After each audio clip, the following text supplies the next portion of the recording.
mute semua mic partisipan agar kajian kita berjalan dengan lancar insyaallah pada malam hari ini.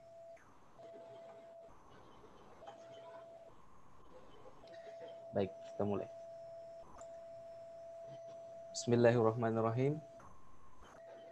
Assalamualaikum warahmatullahi wabarakatuh. Assalamualaikum warahmatullahi wabarakatuh. Alhamdulillahi rabbil alamin wassalatu wassalamu ala asyrafil anbiya'i wal mursalin wa ala alihi wa sahbihi wa man tabi'ahum bi ihsanin ila yaumiddin, amma ba'd. Puji syukur atas nikmat Allah Subhanahu wa taala, salawat dan salam kepada junjungan kita Nabiullah Muhammad sallallahu alaihi wasallam. Allahumma shalli alaihi. Jamaah Sekolah Fikih Live yang dirahmati Allah Subhanahu wa taala, puji syukur atas nikmat Allah Subhanahu wa taala. Salawat dan salam kepada junjungan kita Nabiullah Muhammad sallallahu alaihi wasallam.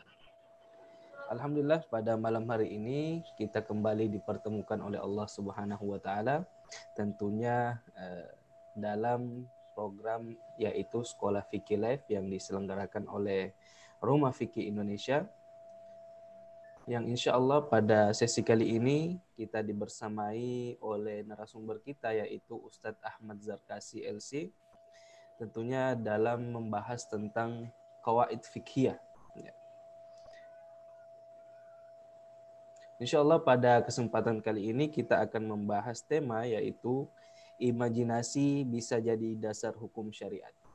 Kalau kemarin kita membahas tentang al-aslu fil asya'i al-ibaha, hukum asal segala sesuatu itu dibolehkan, maka bagi jamaah sekalian yang baru bergabung pada kesempatan kali ini, terlewat beberapa kajian atau beberapa kaedah-kaedah fikih atau kaedah turunan fikih yang pertama ya di pertemuan-pertemuan yang lalu, maka jangan merasa bersedih hati, berkecil hati, karena setiap kajian Sekolah Fikih Live itu rekamannya tersimpan rapi di yang pertama di kanal YouTube Rumah Fikih, bisa di search di YouTube Rumah Fikih, maka di situ akan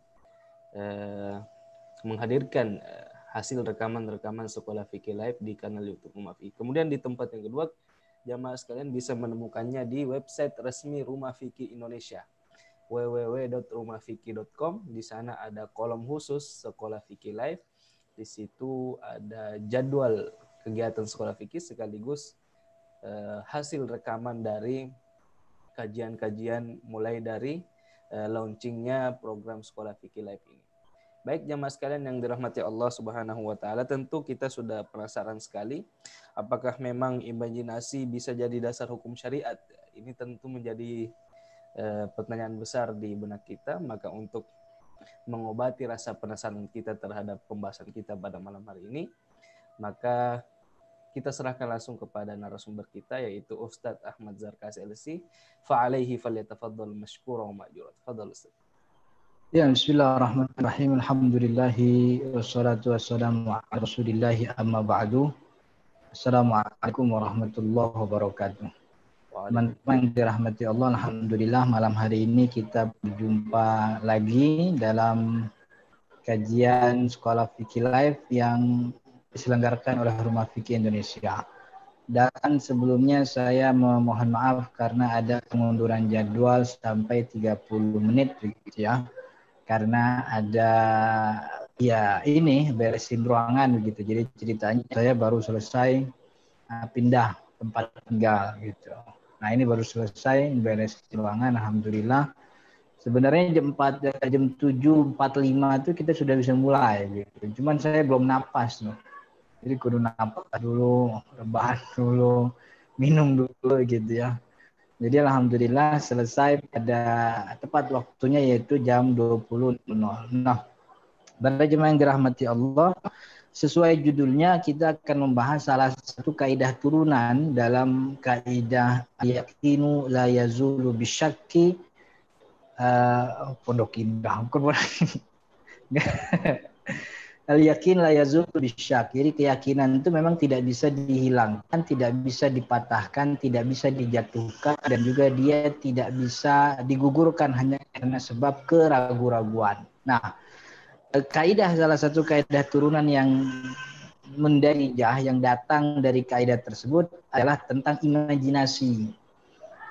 Sederhananya begini, karena beberapa orang banyak berimajinasi tentang sesuatu yang sebelumnya dia lihat. Biasanya muncul karena kekhawatiran. Contoh yang sederhana begini.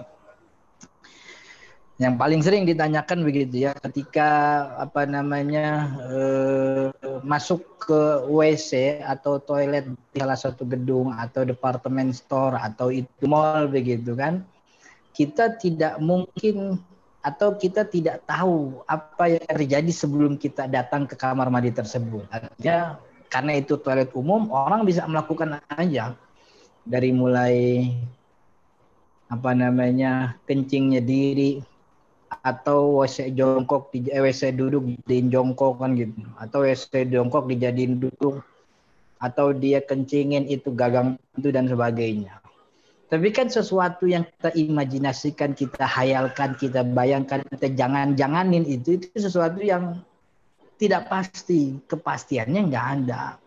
Nah, beberapa orang mendasari pekerjaannya dalam hal ibadat itu dengan sesuatu itu yang kita sebut dengan jangan-jangan. Yang lebih cenderung itu lahir dari was-was. Nah, bagaimana kemudian ulama fikih menghukumi di imajinasi semacam itu? Insya Allah akan masuk kaidahnya. Jadi kalau kemarin kaidahnya al-aslu fil asyal ibahah, segala sesuatu itu hukumnya mubah, asal hukum segala sesuatu itu mubah, tapi kaidahnya belum nyampe kan gitu. Justru kaidahnya hari ini, malam ini insya Allah kita akan bahas. Nah, kaidah ini, kaidah imajinasi, apakah mungkin bisa jadi sandaran hukum? Insya Allah kita bahas di malam ini, kemungkinan kalau bisa, mudah-mudahan begitu ya. Jadi ini sebagai muqaddimah. Jadi kalimat jangan-jangan yang sering ada di otak kita gitu. Jangan-jangan tadi pulang ke masjid tuh lewat BCK. Jangan-jangan BCK-nya tuh pernah dikencing sama anak-anak gitu. Jangan-jangan tadi yang gue injak tuh sendalnya siapa gitu. Jangan-jangan sendal itu tuh ada darahnya. Jangan-jangan semuanya. Nah, jangan-jangan itulah yang disebut dengan istilah tawahum. Insya Allah kita akan bahas ketika kita masuk kaidah dalam masalah tawahum itu. Baik, silakan Ustaz, kita tampilkan slide-nya yang sudah disiapkan. Jadi para jemaah yang dirahmati Allah, kalau ada yang sudah dapat slide ini, yang mungkin dari awal kaidah al-yakin la yazul bisyak sudah dapat slide, itu slide ini masih berlaku. Ini udah pertemuan ketiga nih. Ini sudah pertemuan ketiga.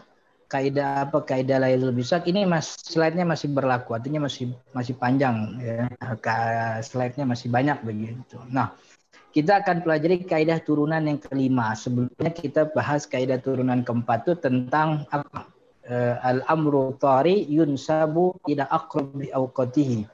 Sesuatu yang baru yang datang tiba-tiba itu kita nisbatkan kepada waktu yang paling dekat kan gitu. Contohnya kemarin sudah singgung kain atau baju yang ada air maninya, kita nisbatkan kepada tidur yang paling terdekat begitu. Kemudian tadi ternyata kain kita dapati ada kotoran, mungkin ada kotoran burung, maka kita nisbatkan kepada sesuatu yang paling terdekat yang itu berhubungan dengan kemungkinan ada burung kotoran burung itu pada badan kita. Jadi itu kaidah yang keempat. Nah, kaidah turunan kelima al-aslu fil asya al-ibham. Nah, kaidah ini berkaitan dengan sesuatu yang didiamkan oleh syariat. Ini ingat ya, sesuatu yang didiamkan. Sesuatu yang memang syariat nggak ngomongin itu hukumnya apa. Ya, ini perkara yang tidak ada dalil pengharamannya, juga tidak ada dalil perintah. Diperintah kagak, diharamin juga enggak begitu. Dan enggak ada dalil kebolehannya. Jadi kalau ini sebagai informasi, salah satu teks syariah yang bentuknya kebolehan itu dalam Al-Quran atau dalam hadis Nabi itu banyak. Salah satunya tentu kalau dalam hadis Nabi ada teks yubahu, atau Nabi Muhammad membicarakan langsung dengan mubah, atau Nabi Muhammad mengatakan walakal amkaza, ya boleh untukmu. Kalau dalam Al-Quran kita sering dengar istilah la junaha. La junaha itu salah satu sirah, salah satu redaksi yang indikasinya adalah kemubahan. Nah, ada perkara yang nggak ada itu, perintahnya nggak ada, tapi tidak ada dalil la junahanya itu, tidak ada ibahahnya gitu. Tetapi ulama juga mensyaratkan selama perkara tersebut bukanlah perkara yang membahayakan gitu ya. Tidak ada keharamannya, tapi pun tidak ada dalil yang membolehkannya, dan itu tidak membahayakan. Kemudian lagi Ustaz. Nah, dalil kaidahnya apa? Kenapa kemudian seluruh masalah ini? Tapi ini selain ibadah ya, karena kalau ibadah itu sifatnya segmented sekali. Dalam arti bahwa tidak boleh melaksanakan ibadah yang itu lahir dari keinginan untuk menandingi syariat yang lain gitu. Itu yang kemudian dikatakan sebagai bid'ah. Tapi tidak berarti kalau orang beribadah yang tidak ada dalilnya dilarang. Karena ibadah itu ada yang sifatnya mahdhah, yang pokok ritual agama. Yang pokok ritual agama itu biasanya mauqut, waktunya sudah ditetapkan, mausuf, teknisnya juga sudah ditetapkan. Waktunya ada, teknisnya juga sudah ditetapkan. Yang kayak gini kita nggak boleh ngelakuin keluar dari teknisnya, keluar dari waktunya. Contoh ibadah itu ya haji. Kan tanggal 9 tuh wukuf di Padang Arafah. Buat selain orang Indonesia ya tahun ini ya. Jadi mohon maaf orang Indonesia kagak berangkat haji. Maka tidak ada kemudian ijtihad ulama memberanikan diri untuk berijtihad, mengatakan demi kemaslahatan kita rubah jadwal haji. Tanggal 9 itu mestinya wukuf, tapi kita bagi-bagi. Yang wukuf tanggal 9 orang Asia. Sementara orang Asia wukuf tanggal 9, orang Eropa lontar jumroh. Sementara itu orang Afrika tawaf ifadah di Masjidil Haram.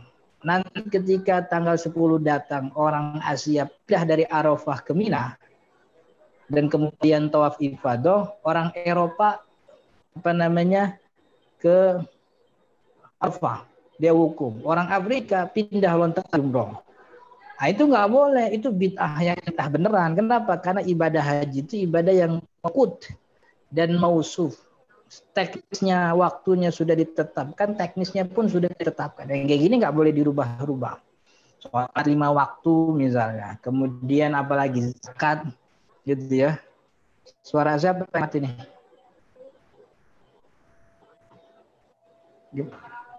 Ada kok Ustaz, kedengaran? Oh, kedengaran. Kira nanti. Itu ibadah yang nggak boleh dikerjakan keluar dari waktunya gitu. Nah, akan tetapi ada ibadah yang sifat mutlak.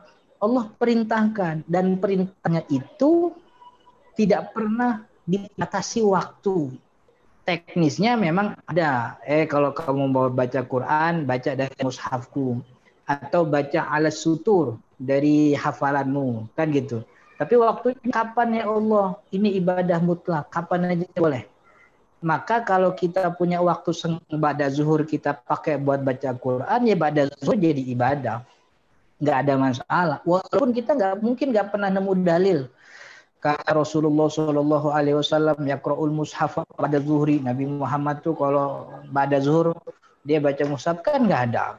Dan setiap kita pasti punya tuh ibadah yang sifat kita khususkan di waktu ini, di waktu ini, di waktu ini, kan begitu. Setiap kita punya. Ya, Ustadz Lukman kira-kira baca Qurannya rutinnya jam berapa? Kapan Ustadz Lukman? Misalnya ba'da maghrib atau ba'da subuh. Ada gak dalil teks nas bahwa Nabi Muhammad baca Quran ba'da maghrib? Nggak ada. Nggak ada. Tapi baca Quran itu ibadah mutlak. Waktunya tidak pernah ditetapkan. Jadi kapan aja boleh, silahkan. Kapan aja boleh gitu ya.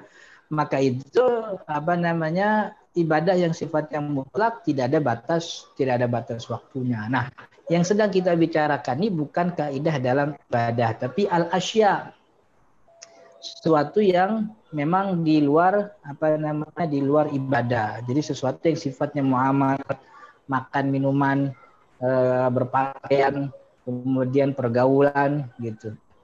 Itu yang kita bahas dalam hal ini, al-asya fil asya. Kaidah ini tidak cocok untuk kita pakai di ibadah saja. Tidak cocok karena ibadah punya variabel yang lebih sudah baku. Gitu. Iya, variabelnya lebih baku daripada ini begitu. Dan tidak bisa dimutlakan begitu saja ibadah karena jenisnya berbeda-beda. Tapi perkara selain ibadah itu kan, nah ini kan surat Al-Baqarah, Allah dalam surat Al-Baqarah 29, huwallazi khalaqalakum ma fil ardi jami'a. Dialah Allah yang menciptakan seluruh apa yang di bumi ini untuk kalian. Allah ciptain pohon-pohonan ya buat kita. Allah menciptakan ada kambing, sapi, unta ya buat kita ambil dagingnya. Seluruhnya buat kita. Karena ini buat kita, maka yang namanya ngasih itu berarti pembolehan untuk memanfaatkan. Kan gitu. Ya kan? Nih Mus, gua kasih nih buat lo nih gitu.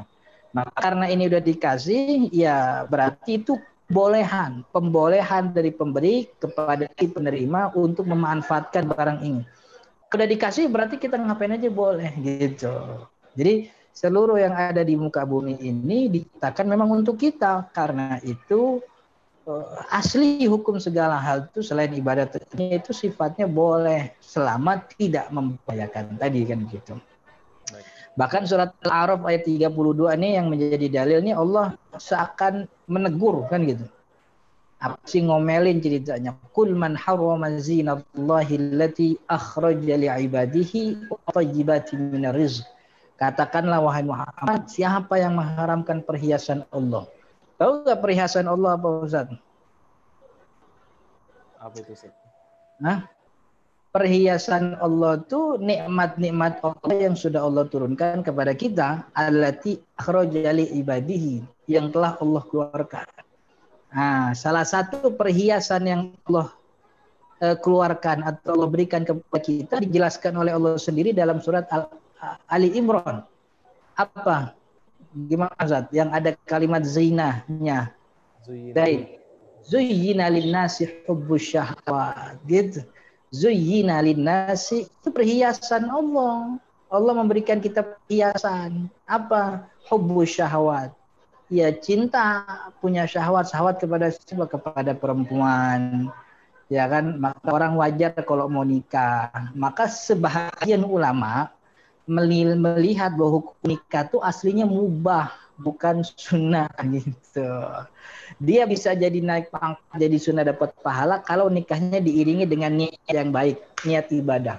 Tapi asli nikah itu hukumnya mubah. Itu Imam Abi Hanifah, mazhab Al-Hanafiyah mengatakan demikian. Gitu.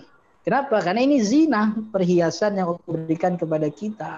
Dan perhiasan itu hukumnya mubah. Gitu. Kalau udah punya istri biasanya wal banin, pengen punya anak. Kalau udah punya anak pengen apa? Wal qanatiril muqarrarah minadz zahab wal fiddah. Ya harus nyari duit nih.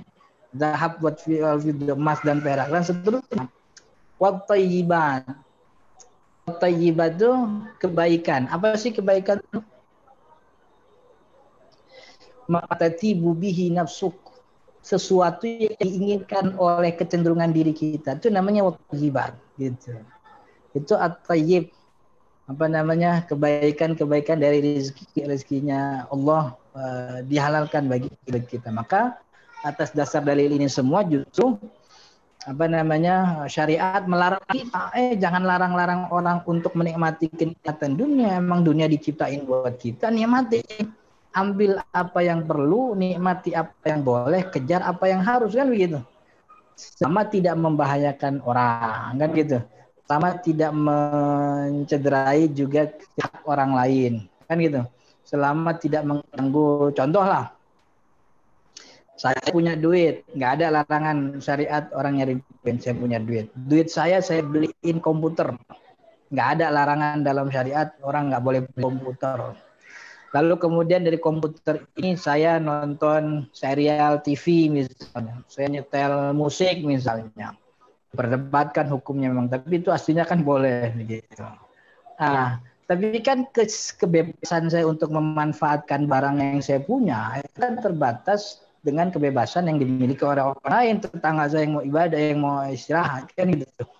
Mungkin kita bisa bilang ya laptop gua kan gitu, komputer gua beli pakai duit gua. Ya gua setel ya suka-suka gua kan. Gitu. Tapi kan itu kemudian mengganggu kebolehannya yang dilakukan itu justru malah mencederai kebebasan orang lain. Orang lain kan di samping juga bisa bilang, ya gua ngantuk di rumah gua, yang ngantuk mata gua gitu. Yang tidur ya gua tidur di kasur gua. Apa urusannya suara radio lu masuk ke rumah gua kan gitu. Nah, jadi itu kemudian kebolehan yang sudah melampaui batas, maka bukan lagi boleh jadi haram itu gitu. Jadi aslinya bahwa apa yang diciptakan oleh Allah di dunia ini memang untuk kita. Kemudian nah, kulla aja ini kalau kaitannya sama hal makanan nih. Kulla ajidu, katakanlah Muhammad, aku tidak mendapati apa yang diwahyukan kepada aku itu haram atas makanan yang dimakan kecuali bangkai. Maka kaidahnya makanan itu kan semuanya halal kecuali yang diharamkan. Apa yang diharamkan itu bangkai. Kemudian hewan sembelihan tidak karena Allah. Kemudian apa lagi? Darah, daging babi. Kemudian tetapi dikecualikan faniturro gairo bagit, barang siapa yang utur apa? Bisa memakannya. Iya, maka dalam hal ini kaidah ini juga kemudian dijadikan pegangan beberapa ulama terhadap makanan-makanan baru yang diciptakan oleh manusia. Karena aslinya makanan itu ya halal selain yang disebutkan tadi. Yang disebutkan kan dikit, yang memabukkan, dia membahayakan, dia bangkai, dia darah, dia babi. Pokoknya bukan ini halal semuanya. Kemudian, nah ini kalau dari Nabi Muhammad itu cukup banyak ya. Nah ini kata Nabi Muhammad, Allah, orang-orang jahiliyah dulu mengerjakan dan meninggalkan sesuatu karena memang merasa jijik. Kemudian Allah Subhanahu wa taala mengutus Nabi Muhammad sallallahu alaihi wasallam dan menurunkan kitab, menghalalkan yang halal, mengharamkan yang haram. Apa yang Allah halalkan maka itu halal, dan apa yang Allah haramkan maka itu haram, dan apa yang Allah diamkan gitu, itu adalah afun. Jadi bukan berarti Allah abai terhadap apa yang kita punya, tapi itu kemaafan atau kebolehan yang Allah berikan kepada kita. Terimalah kemaafan dari Allah tersebut, sesungguhnya Allah tidak akan pernah melupakan sesuatu. Kemudian ini dalil dari Nabi Muhammad cukup panjang. Innallaha, sesungguhnya Allah mewajibkan sesuatu maka jangan kalian tinggalkan. Allah juga melarang sesuatu maka jangan kalian langgar. Dan Allah menetapkan batasan maka jangan kau lewati. Dan Allah mendiamkan sesuatu bukan karena lupa, maka jangan mencari-cari tentang itu, kan gitu. Jadi Allah mendiamkan sesuatu bukan karena lupa gitu. Maka jangan mencari-cari tentang itu. Kemudian dalil kaidah akli. Nah, ini kaidah akli yang dijelaskan beberapa ulama. Ini saya ambil dari kitabnya siapa?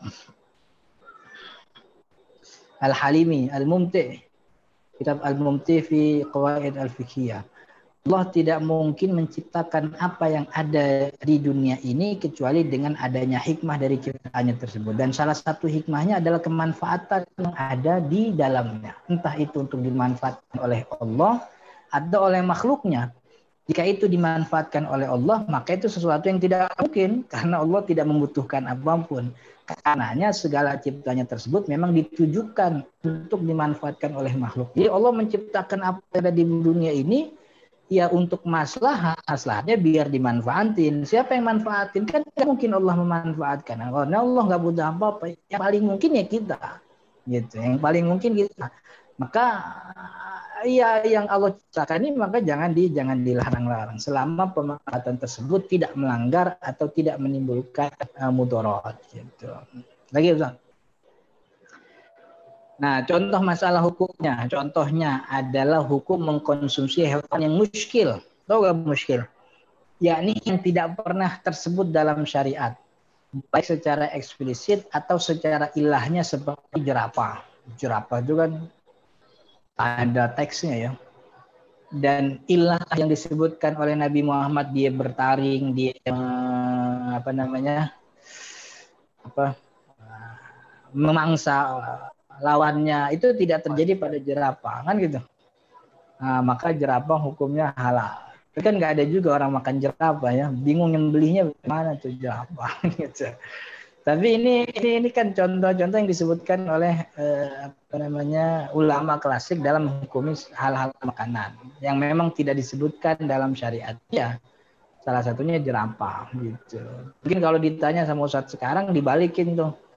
Ente nanya jerapah, emang ente nggak punya duit buat beli ayam gitu. Nah, gitu.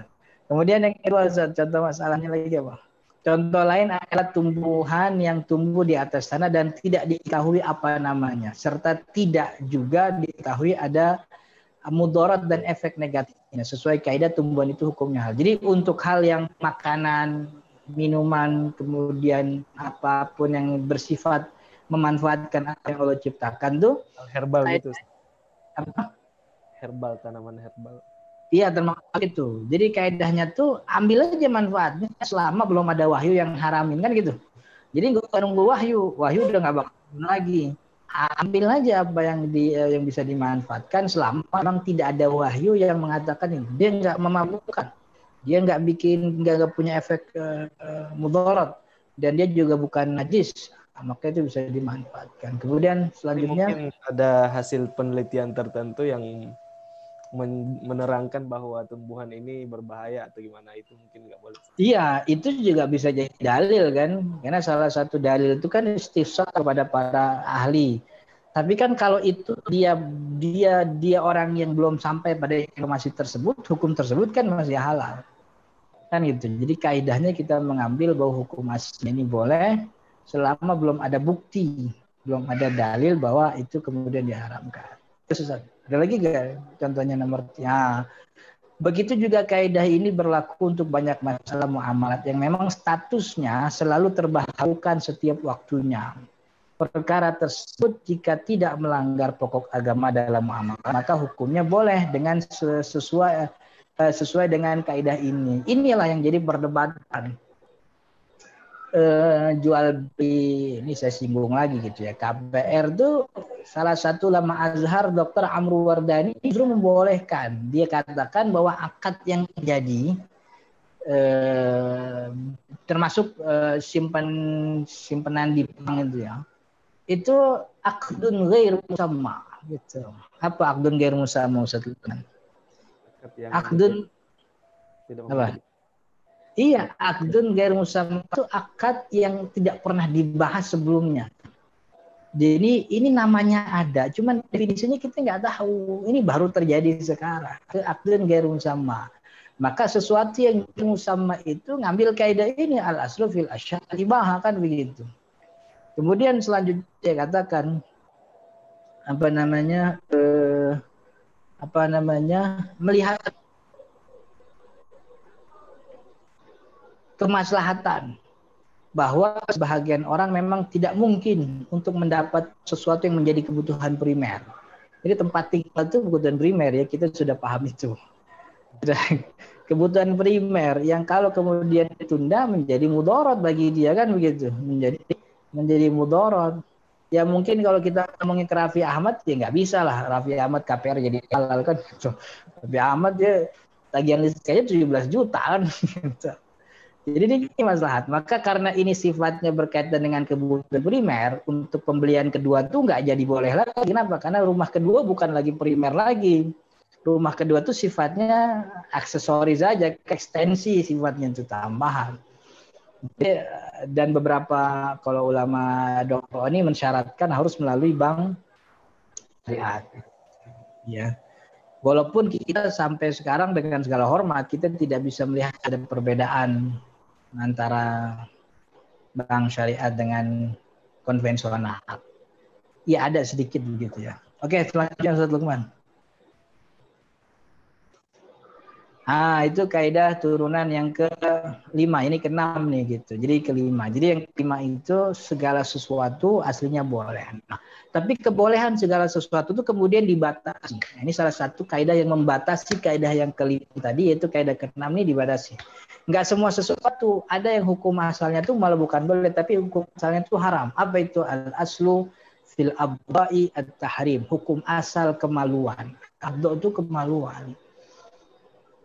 Saya ngartinya terlalu vulgar apa enggak Ustaz Lukman? Yang saya artiin sih itu kan bud'un jamannya abdo. Bud'un itu kemaluan. Cuman dia lebih identik kepada keperawanan perempuan. Nah, ini nanti lebih jelas di contoh masalahnya. Abdo itu jamak dari bud'un yang artinya kemaluan wanita. Dalam kaidah ini kalimat al-bud itu kiasan untuk wanita dan juga pernikahan. Maksudnya adalah bahwa kemaluan wanita itu aslinya haram. Ia tidak dihalalkan kecuali dengan dua hal, akad nikah atau milkul yamin. Milkul yamin apa Ustaz? Perbudakan. Perbudakan. Sampai sekarang ilmunya belum diangkat, tapi perbudakan sudah mulai terhapus. Tapi kita tidak menafikan ya di beberapa negara bagian, mungkin di Amerika, mungkin di benua Amerika mana begitu ya. Itu ternyata slave itu masih banyak kan gitu. Ustaz Lukman pernah nonton nggak film Slave gitu? Belum. Ada film judulnya Slave gitu. Jadi kalau Ustaz Lukman belum nonton berarti soal film kalah sama Ustaz beneran. Jadi saya nonton film Slave ternyata perbudakan belum beres. Satu waktu mungkin ada, artinya ilmunya belum pernah diangkat kok. Salah satu perbudakan itu sumbernya kan riba. Riba itu salah satu sumber perbudakan. Karena ya dulu terjadi banyak budak tuh gara-gara orang ngutang sono sini, dia nggak punya badan lah, nggak punya harta lagi yang bisa yang dibayar, ya dia badan dia lah. Lalu diapain badan? Jadi barang dagangan, jadi sesuatu yang dijaminkan. Jadi milkul yamin, termasuk quta'ut thariq. Tahu gak quta'ut thariq? Apa? Iya, begal. Jadi orang kalau jalan di tengah padang pasir tuh ya nyakanya terancam tuh 50-50. Kalau nggak dia mati, dia budak. Nanti di tengah padang pasir ada quta'ut thariq, gitu, ada begal. Dan di beberapa negara Afrika ya, dan mohon maaf, itu masih terjadi kayak pembegalan kapal di tengah laut gitu. Kapal di tengah laut itu masih ada, walaupun nggak berefek jadi budak juga. Ya. Tapi sekarang walaupun perbudakan dalam makna sebenarnya itu sudah tidak ada, perbudakan dalam makna kiat itu kan masih banyak. Orang masih banyak yang dibudakin sama kartu kredit. Orang juga banyak dibudakin sama ini sama itu. Jadi mudah-mudahan Allah angkat kita dari segala perbudakan. Nah, ini kaidah aslu fil abdo arham. Jadi kepemilikan itu juga salah satu yang menghalalkan kemaluan si budak wanita untuk tuannya gitu. Konsekuensinya kalau dia melahirkan dari air tuannya, maka anak yang lahir itu merdeka. Itu hebatnya syariat Islam. Yang lahir nggak jadi bakal tapi jadi merdeka. Tapi sebaliknya kalau budak ini rese begitu, ini perempuan badar begitu ya, dia nggak demen sama tuan, dia main serong sama tuan lain, itu yang lahir anak jadi budak juga, karena itu dari hasil kehataman gitu. Selanjutnya Ustaz. Nah, hubungan dengan kaidah kubro, kaidah ini memberikan informasi bahwa kemaluan wanita itu hukum asalnya atau hukum yang meyakinkan adalah haram. Artinya keharaman al-bud' itu sesuatu yang pasti. Pembolehan al-bud' itu sesuatu yang masykuk atau meragukan. Maka ketika ada hal yang tidak pasti berkaitan dengan al-bud', syariat tetap menjaga itu dan menghukumi keharaman yang merupakan sesuatu yang yakin. Contoh masalahnya, Mbak.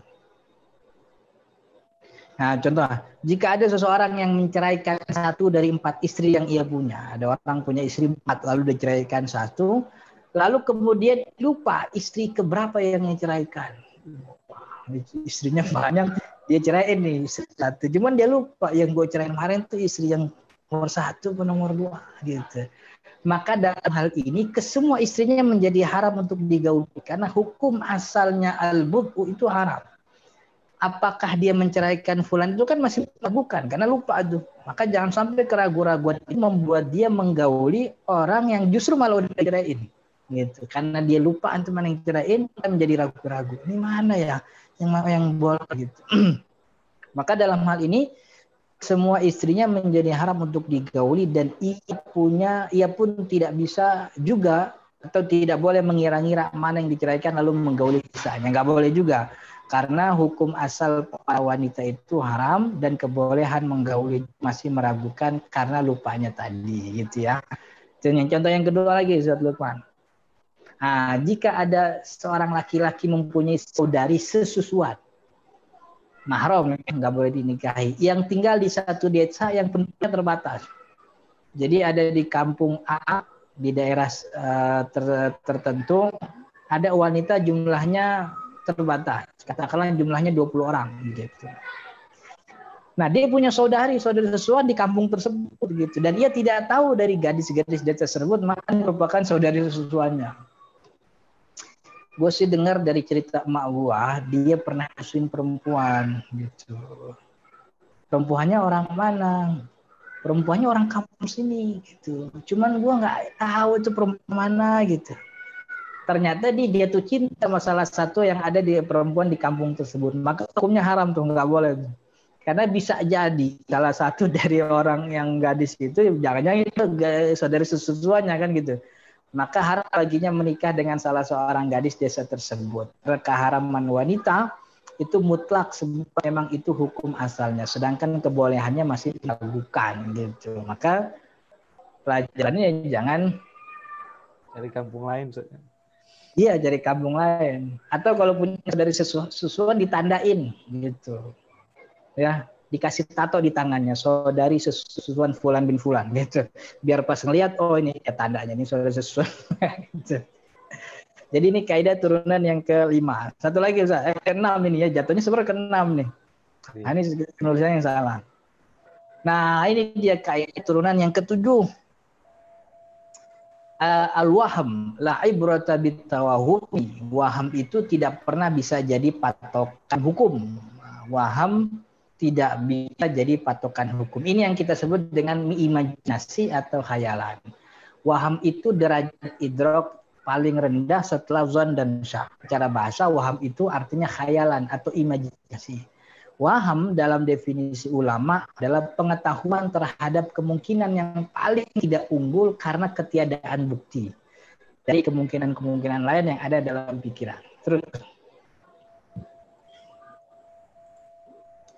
jadi kan kayak tadi ya kita masuk kamar mandi, ke toilet mall, departemen store, itu kan yang ada tuh waham semua karena kita punya bukti untuk khayalan kita satu persatu.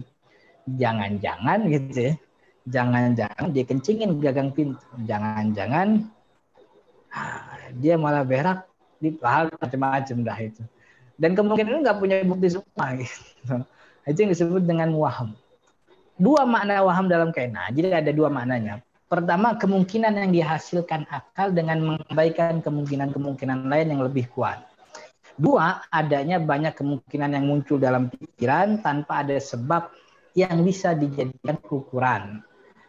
Ini juga yang sering disebut dengan istilah waswasah atau waswas dengan istilah yang kita kenal. Makna kedua masuk dalam kategori waham karena sama-sama tidak berdasar. Jadi waham ada dua. Pertama, waham adalah kemungkinan yang paling tidak unggul di antara kemungkinan-kemungkinan yang ada. Yang kedua, adanya banyak kemungkinan yang muncul di otak. Ini yang kedua, makna yang jangan-jangan itu yang makna kedua gitu. Makna kedua dalam kategori waham karena sama-sama tidak berdasar. Waham tidak berdasar bukti dan waswas tidak berdasar patokan dan juga ukuran jelas. Bedanya waham jenis pertama itu akal bisa menghukumi walaupun dengan dalil yang menyelisih dalil yang lebih kuat. Sedangkan makna kedua ini akal tidak bisa menghukumi karena sedang kempungan gitu. Itu namanya waham. Jadi ada dua. Nanti kita kasih contoh untuk kedua makna ini. Nah, makna kaidah secara umum maknanya apa? Makna kaidah bahwa hukum syariat tidak bisa ditetapkan dengan imajinasi atau kemungkinan yang sangat lemah di tengah banyaknya kemungkinan yang lebih unggul. Sebagaimana juga tidak bisa mengakhirkan hukum yang sudah tetap dengan dalil yang unggul demi menunggu kemungkinan yang lemah. Lanjutlah, tidak percepat. Contohnya, contoh masalah hukumnya, Ustaz. Nah, contoh masalah hukum makna pertama. Seseorang yang sholat akan tetapi ia tidak tahu kemana arah kiblat. Lalu ia mengerjakan sholat tanpa berusaha lebih dulu mencari kiblat. Maka sholatnya tidak sah karena ketetapan arah kiblat dihasilkan dari waham. Dia nggak nyari. Padahal ada waktu, ada momen, ada kemungkinan dia nyari. Itu kan kemungkinan yang sangat kuat tuh dibanding dia, udah ini aja lah itu. Itu kan kemungkinan yang tidak kuat. Itu juga namanya waham. Otak nggak bingung, cuman otak milih yang paling enteng. Nah itu. Otak milih yang paling enteng, yang itu tidak ada bukti yang paling berdasar. Sedangkan di samping itu ada kemungkinan lain, mungkin dia bisa ambil, dan itu sangat kuat begitu. Mestinya nih kita pakai kompas dulu. Kalau nggak ada kompas, mestinya kita cari matahari dulu. Nah, mestinya ke penduduk tempat. Iya, itu ada pos tuh, kita tanya ke orang pos kan gitu. Cuman otak nggak mau capek, langsung gelar aja sajadah. Nah, itu juga waham. Maka sholatnya tidak sah karena berdasarkan waham. Waham makna pertama. Jadi waham maknanya adalah apa namanya, sesuatu yang ya tidak berdasar gitu. Jadi otak nggak mau capek gitu. Nah kemudian selanjutnya Ustaz. Contoh masalah waham yang kedua, jika masuk waktu sholat dan akan berakhir waktu sholat tersebut, lalu ia tidak punya air untuk berwudu, maka ia harus segera menunaikan sholatnya dengan tayamum. Itu hukum defaultnya gitu. Waktu sholat udah habis, air nggak ada. Jadi kita mau kemana ya, tayamum lah. Ia tidak boleh menunda sholat dengan alasan akan datangnya air, padahal musim sedang kemarau. Dia tahu musim lagi kemarau, nggak bakal ada tangki air datang gitu, nggak ada tiba-tiba hujan turun gitu. Dan keadaan sedang berada di gurun yang jauh dari sumber air gitu. Jadi taruhlah tunggu siapa tahu ntar datang. Persis nih, mohon maaf nih, kayak orang lagi kondisi normal tuh yang maghrib dia paksain pulang ke rumah padahal nggak nyampe kantor juga kan gitu. Keluar nggak nyampe rumah juga, keluar kantor udah jam 5, udah setengah 6. Kalau dia masuk kendaraan umum ini nggak bakal nyampe sholat maghrib. Cuman yang dia dasarkan waham. Siapa tahu jalanan kosong, gitu. Siapa tahu jalanan kosong. Siapa tahu lagi sepi bus busway-nya. Kan itu waham. Padahal sudah menjadi rahasia bahwa jalanan macet. Apa peneliti mana yang bilang jam 5 sore Jakarta nggak macet? Ahli tata kota mana yang bilang jam 5:30 itu transportasi sepi? Gitu. Kan nggak ada yang bilang begitu. Itu kan namanya waham. Akhirnya deh siapa tahu nyampe. Padahal akhirnya sholat maghribnya ketunda lewat waktu. Kemudian selanjutnya Ustaz. Nah, pengecualian ulama dalam fatwanya justru menjadikan waham sebagai sandaran atas hukum sebuah masalah. Dan waham ini dihukumi seperti hal yang hakiki. Jadi beda nih ceritanya. Itu terjadi dalam rangka kehati-hatian. Contohnya seperti orang yang berburu hewan. Lalu ia arahkan panahnya dan mengenai hewan. Akan tetapi hewan itu pergi dan hilang. Jadi dia berburu, dia panah tuh. Cuman pas habis kena dia samperin, ternyata hewannya pergi hilang. Masih sempat jalan gitu. Lalu ia menemukan, dia jalan kemudian menemukan hewan tersebut dalam keadaan mati. Dalam hal ini hewan buruan tersebut tidak halal. Kenapa nggak halal? Karena ada kemungkinan hewan tersebut mati bukan gara-gara panahannya, tapi karena sebab lain. Ini kan waham juga kan? Apa namanya? Jangan-jangan juga kan gitu. Tapi jangan-jangan ini malah justru dihukumi oleh ulama sebagai sesuatu yang hakiki, maka nggak usah makan itu. Sebagai bentuk kehati-hatian. Lalu bagaimana nih nyambungnya nih antara waham yang dijalanin sama waham yang imajinasi yang jadi sandaran? Ini kan imajinasi dia, tapi jadi sandaran hukum. Kenapa hewan ini nggak halal? Imajinasi saya mengatakan jangan-jangan ini mati bukan gara-gara panahan saya, tapi mati gara-gara hal lain, kan gitu. Bedanya apa dong dengan imajinasi yang tadi, kan gitu? imajinasi apa namanya, siapa tahu ntar ada air datang kan tuh sama-sama imajinasi, tapi yang satu nggak diamalin, yang satu ini malah diamalin. Selanjutnya Ustaz, waham tidak jadi dasar jika hasilnya ini, waham tidak jadi dasar jika hasilnya malah menunda ketaatan, dan waham bisa jadi dasar jika hasilnya membuahkan dosa gitu. Nih contoh ya, tadi ini contoh tentang air gitu ya, macet gitu ya. Jangan-jangan siapa tahu sepi kan gitu, siapa tahu itu kan imajinasi. Tapi imajinasi itu justru malah membuat dia menunda ketaatan. Kan akhirnya ketaatan malah ditunda-tunda untuk sesuatu yang imajinatif gitu. Paham nggak Ustaz Luqman ya? Menunda sholat maghrib saya. Iya. Siapa tahu ntar ada air datang. Dia menunda sholat untuk sesuatu yang imajinatif. Akhirnya dia nggak sholat untuk demi membangun apa imajinasinya bahwa nanti akan datang air bertubi-tubi. Ada tangki air 15 mobil datang dan turun hujan. Itu kan imajinasi. Yang akhirnya kalau dia nunda ketaatan. Tapi kalau yang ini, imajinasi justru menjaga dia dari keharaman. Kan gitu. Kalau gue makan, ya benar kalau dia mati gara-gara panah gua. Tapi kalau dia mati bukan gara-gara panah gua, nah berarti kan gua makan makanan haram kan gitu, ya kan? Beda gak Ustaz? Beda.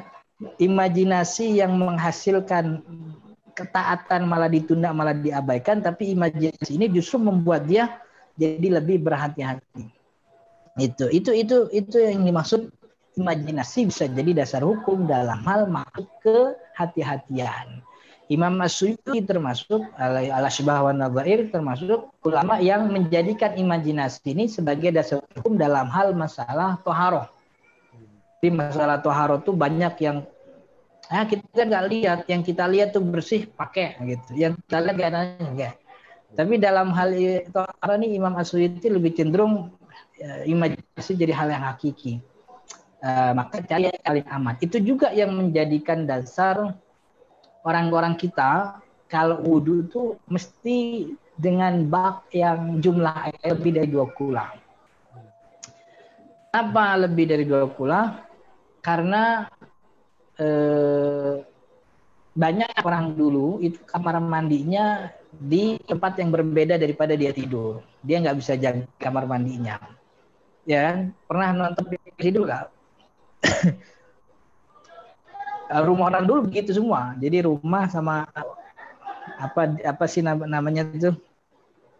Apa ya? Di luar. Iya, di luar dia nggak bisa jaga dan dia punya yang kurang dari 2 kula. Dia mikir jangan-jangan ada kencing nih gitu. Jangan tadi si apa namanya tikus renangan di sini, jangan-jangan gitu. Itu Imam As-Suyuti cenderung begitu dalam masalah toharoh. Tapi ini Imam Suyuti doang ya.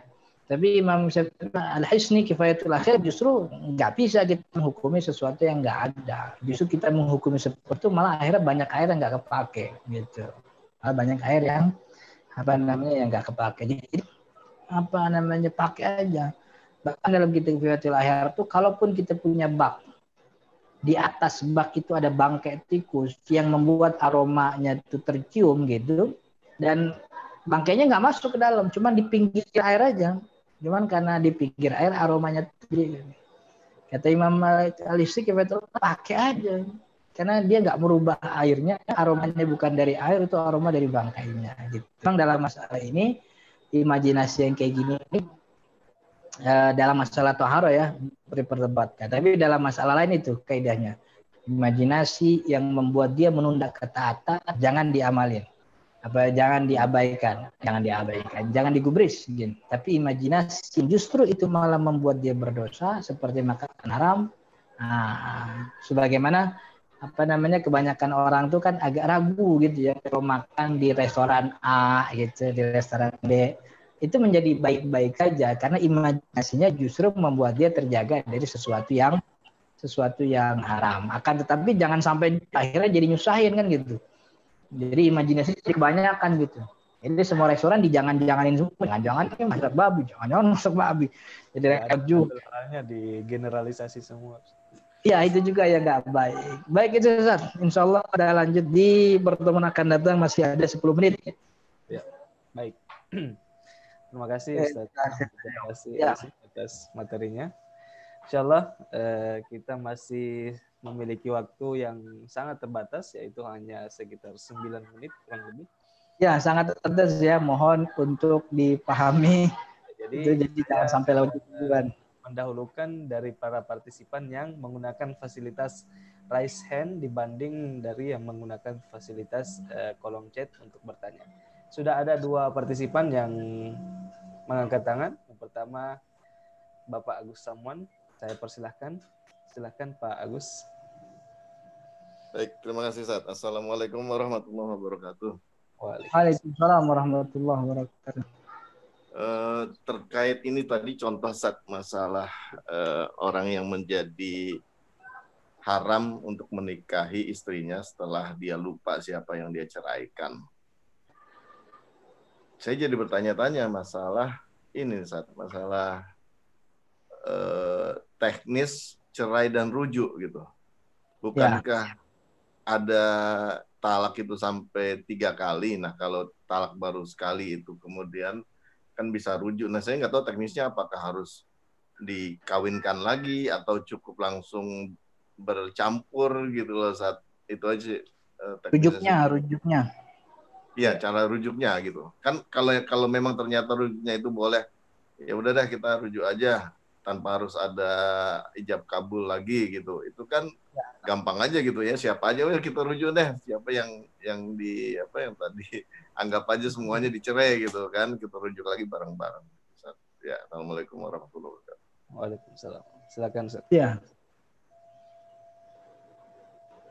Ya, pertama memang tidak salah ini ditetapkan seperti ini untuk menjaga kemaluan istri yang lain, kemaluan si yang sudah diceraikan. Jadi jangan sampai dia jatuh kepada perzinahan yang sifatnya waktu syubhat gitu ya. Ya kalau emang kayak gitu langsung rujuk saja. Cuma kan salahnya untuk merujukkan harus ditentukan dulu siapa yang tadi diceraikan gitu. Maka harus menunggu kepastian siapa yang diceraikan baru kemudian rujuk. Dia nggak bisa kemudian rujuk istri yang istri yang memang masih istrinya gitu. Jadi teknis rujuk sebenarnya simpel. Tinggal ngomong aja roja'tuki. Cuman syaratnya itu harus ditujukan kepada perempuan yang memang diceraikan. Maka itu dalam hal ini dia harus menunggu kepastian gitu. Ya, tinggalinnya tadi siapa yang ngerasa diceraiin sama aneh tadi siang lah gitu. Nah, kan gitu. Ya. Mungkin ini ya, kalau kita ngukur pakai standar kita, iya sih ada orang yang ceraiin itu nggak ngerti nggak tahu sudah dicerain gitu. Tapi kalau kita lihat ternyata ada beberapa orang tuh yang kondisinya nggak kayak kita yang tiap hari ketemu sama bini kita, walaupun kita punya istri 3, ada sebelah sana sebelah sini mungkin. Oh iya. Ada orang tuh yang saking sibuknya dia nggak tahu istri pertama di mana, istri kedua itu siapa, istri ketiga juga dia nggak tahu dia di mana gitu, saking sibuknya kan gitu. Dan itu sesuatu yang membingungkan. Maka untuk menghindari akhirnya dia jatuh kepada keharaman, termasuk juga istrinya, dia pastikan dulu begitu. Gitu Pak Agus. Baik, Ustaz. Oke. Ada lagi? Ya, selanjutnya dari Bapak Ahmad MZ. Ya, silakan Pak Ahmad. Ya, Ahmad. Assalamualaikum Ustaz. Waalaikumsalam warahmatullahi. Waktunya terbatas, pertanyaannya terbatas saja deh. Pertama gini, tadi di kaidah keempat hukum asal sesuatu adalah mubah. Kaidah kelimanya hukum asal kemaluan itu adalah haram ya. Pertanyaan saya, apakah hukum kaidah kelima ini bentuk pengecualian dari kaidah keempat? Itu satu.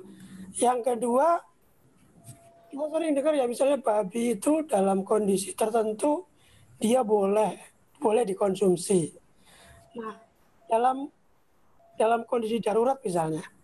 Nah, kalau di dalam muamalah batasan kondisi darurat itu seperti apa Ustaz? Itu aja Ustaz. Assalamualaikum. Pertama, kaidah al-aslu fil asya al-ibaha itu memang mutlak tapi dikecualikan. Jadi al-aslu fil abdo at-tahrim, hukum asal kemaluan itu haram adalah pengecualian dari kaidah al-aslu fil asya itu. Memang seperti itu.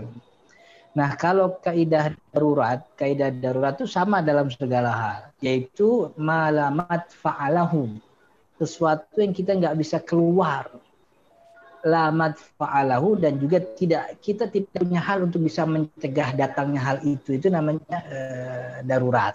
Contoh yang sering dicontohkan oleh ulama itu kan ketika orang dalam keadaan terdesak, dia diancam oleh orang untuk ancamannya nyata, dibunuh.